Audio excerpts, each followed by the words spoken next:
बीच में पहले समझ लिया जाए आप सेटअप कैसा है। ग्लोब ठीक ठाक है, कोई चिंता की बात नहीं, पर सेटअप में कुछ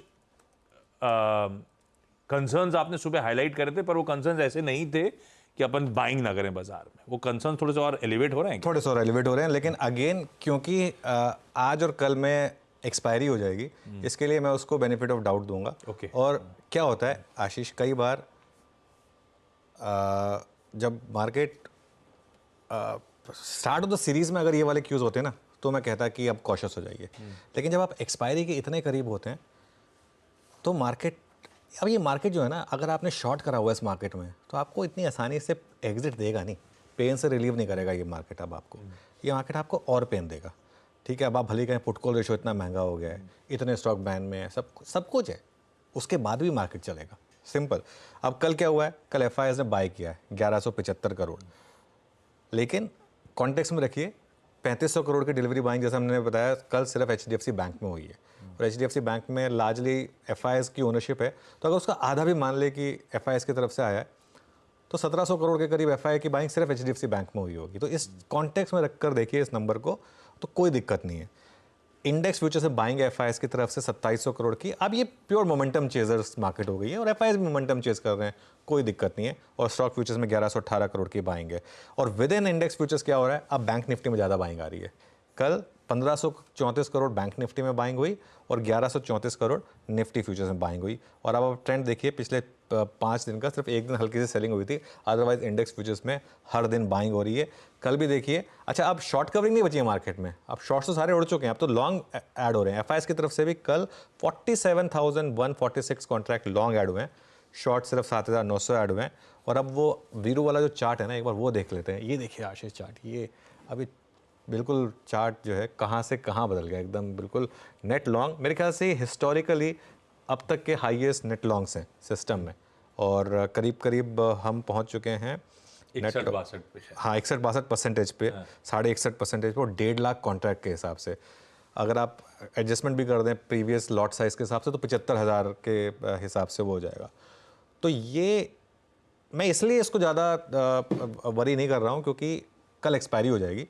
हाँ, अगर इसमें से मैक्सिमम लॉन्ग्स रोल ओवर हो गए तब मैं थोड़ा सा वरीड हूँगा नई सीरीज़ को लेकर, लेकिन वो हम तब की तब देखेंगे, उसमें भी टाइम है।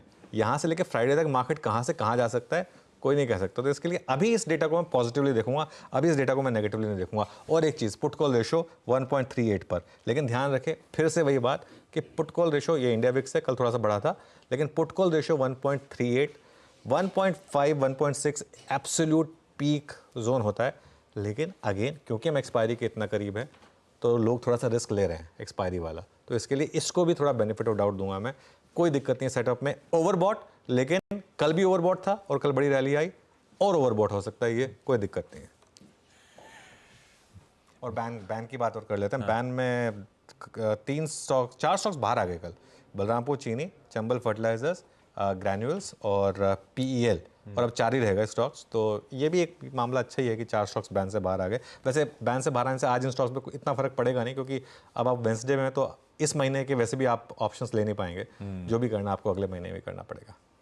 बिल्कुल ठीक, यह है सेटअप। ओवरबॉट होगा, लेकिन अभी भी स्ट्रेच होने की बढ़िया गुंजाइश है। पर क्योंकि आपकी ओपनिंग कमेंट्री का एक पार्ट था कि ये डे 3 हो जाएगा इस तेजी का, और सही में हमने नोटिस करा वो डे 3 आते आते बाकी जैसे मेंशन करा था वॉलेटिलिटी ग्रिप करती है। तो आज ऑल आउट बाय नहीं है, इसका मतलब क्या कंफर्ट है, क्या लेवल्स हैं, या खुलते ही खरीदना है? नहीं, आज खुलते ही भले ही आप ना लें आज, क्योंकि देखिए रोज सेम स्ट्रैटेजी नहीं काम करेगी। बिल्कुल। कल उस स्ट्रैटेजी ने ब्यूटीफुली रिवॉर्ड किया। अच्छा, कल एक चीज़ की थी, हमने कहा था कि लॉन्ग कैरी करिए, अगर आप वो कैरी कर रहे हैं तो कोई दिक्कत नहीं है।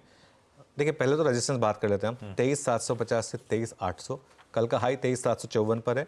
सबसे बड़ा कॉल राइटर 23,800 पर बैठा है, तो इसके लिए 23,750 से 23,800 ये आपका एक रेजिस्टेंस रहेगा। और बड़ी रेजिस्टेंस मिलेगी आपको फिर 23,950 से 24,000, वो जो साइकोलॉजिकल लेवल होता है ना, आप एकदम करीब होते हैं एक बहुत बड़े लैंडमार्क के, वहाँ पर एक रेजिस्टेंस मिलती है आपको। सपोर्ट कहाँ पर है, 23,650 से 23,700 पहला सपोर्ट है आवरली पिवट के हिसाब से। अब ये मार्केट पिवट बेस्ड चलेगी आज मेरे ख्याल से, और बड़ा सपोर्ट जो है वो 23,550 से 23,600 कल का लो और ऑप्शंस के हिसाब से। पहली बात तो ट्रेलिंग स्टॉप लॉस अपना रेस कर लीजिए अब 23,550 पर। पोजिशनली जो हमने कल 23,350 लिया था उसको अब हम रेस कर रहे हैं 23,550 पर।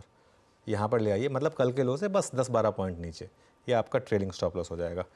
बाय कहाँ करना है? आज बाय के लिए आपको वेट करनी है, हल्के से डिप मिल जाए आपको 23,675 से 23,725। बहुत ज़्यादा फैंसी डिप नहीं देगा मार्केट आपको। 23,675 से 23,725 के डिप मिल जाए, वहाँ पर बाय करिए।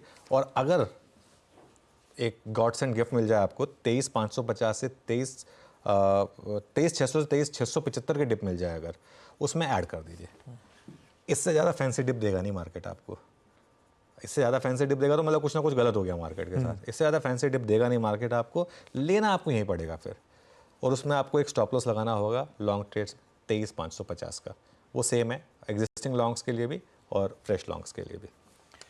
ओके, ये है निफ्टी टिप्स में खरीदारी, और फर्दर करेक्ट हो रहे हैं तो और फर्दर ऐड करने का मन खरीदारी करने का ही है।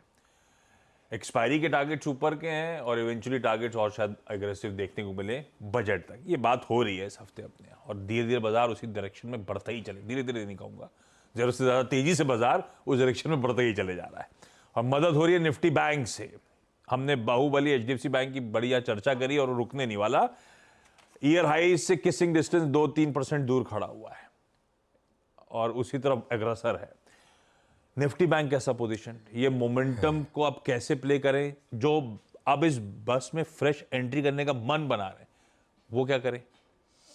देखिए, फ्रेश एंट्री का अगर आप मन बना रहे हैं तो ये ध्यान रखें कि ये बस काफ़ी तेज़ चल रही है। हाँ। तो इसमें अनलेस तो आप वो कौन सी पिक्चर आई थी वो हाँ जिसमें वो चलती बस में भी एंट्री कर सकता है, चलती ट्रेन में भी।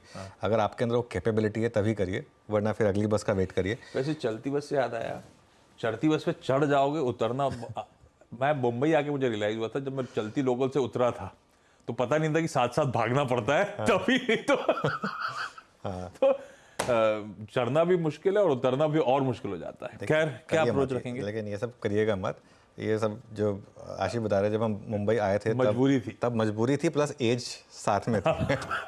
तो 23-24 साल की उम्र थी तब, तो ये सब कर सकते थे तब हम, ठीक है। और तब उस समय हमारे पास ऑप्शन भी नहीं होते थे ना, हमको लोकल में ही जाना पड़ता था। और क्या ऑप्शन होता था उस समय? और भोपाल ने सब सिखाया नहीं था हमको। एग्जैक्टली। तो इसके लिए, लेकिन आप खैर भगवान की दया है कि अब वो बच गए उस चीज़ से, लेकिन खैर उस चीज़ से बाहर निकला है। लेकिन एनीवे, बात यह है कि आज मंथली एक्सपायरी है और मोमेंटम पूरा का पूरा बुल्स के साथ है इस समय, ठीक है। यहाँ पर फर्स्ट रेजिस्टेंस मिलेगी आपको 52,740 से 52,800 पर, ऑल टाइम हाई का जोन जो कल भी लगा था। उसके बाद 53,000 से 53,100 ऑप्शंस के हिसाब से, और 53,100 अगर निकलने लगा तो मार्केट फिर वही रॉकेट की तरह हो जाएगा। सपोर्ट कहाँ पर है ये ज़्यादा ज़रूरी है। पहला 52,250 टू 52,300 ऑप्शंस के हिसाब से, क्योंकि जो पुट राइटिंग हुई है वो। और बड़ा सपोर्ट आपको मिलेगा 51,850 टू 52,000। अगर आप कल का आवरली चार्ट देखें तो जो उसमें स्विंग लो था वो यहीं पर प्लेस था, 51,850 टू 52,000। मेरी स्ट्रैटेजी क्या होगी? आज लेवल बेस्ड होगी, मिल जाए तो अच्छी बात है, नहीं मिले तो छोड़ दीजिए। 52,450 टू 52,600 ये बाय जोन है। अगर ये मिल जाए तो अच्छा बाय जोन है। और एक एड जोन होगा 52,250 टू 52,400, और एक स्टॉप लॉस लगा दीजिए सिस्टम में 52,100 का। अगर लग गया तो बैड लक, नहीं लगा तो कोई दिक्कत नहीं है। पोजिशनली अगर आप लॉन्ग हैं तो कोई दिक्कत है भी नहीं। वैसे भी कल के लोगों को स्टॉप लॉस लगा के अपनी पोजीशन को कैरी करिए और बने रहिए इस मार्केट में बड़े मूव के लिए। बिल्कुल ठीक, लगाइए